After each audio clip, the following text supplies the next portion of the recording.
Hi, BrenTech here, where tech is made simple. So towards the end of last week, I'll let you know that Microsoft had announced over on its Microsoft Learning Center website that 16 gigabytes of RAM is the baseline for Windows 11, with 32 gigabytes of RAM being the so-called no worries upgrade for Windows 11 gaming. Now, I'll leave the video linked if you'd like some more information, but just a quick recap.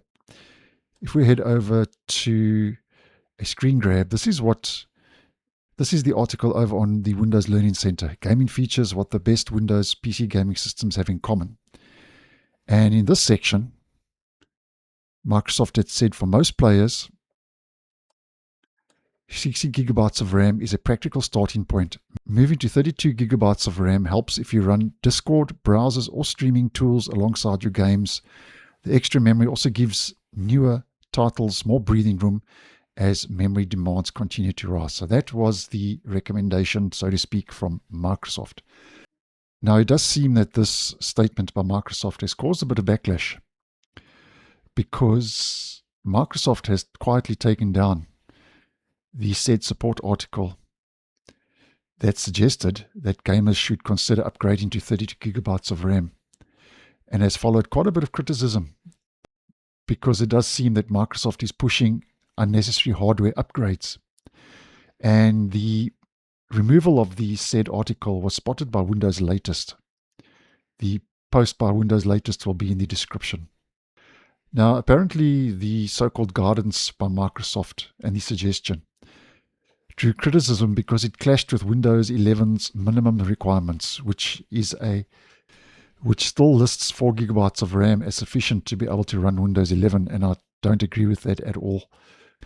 I think 4 gigabytes of RAM would create some serious bottlenecks running Windows 11, but nonetheless, that is Microsoft's minimum requirement. And another possible reason for the backlash is because RAM prices are soaring and are rising. So recommending 32 gigabytes as a standard upgrade obviously is a bit premature and potentially misleading for average users. Now, apparently Microsoft has not issued a public explanation, but according to the news outlet, the article has been fully removed and now redirects to the home page. So interesting stuff. Now, just on a quick side note, I ran a poll over the weekend and I asked, so how much RAM do you run? Out of the 835 votes cast, the majority of you, 43%, said you run 32 gigabytes, which I thought was interesting. So interesting stuff. So what do you guys think? A marketing push by Microsoft to get you to buy more RAM, or an honest suggestion? Let me know your thoughts down below. So thanks for watching, and I'll see you in the next one.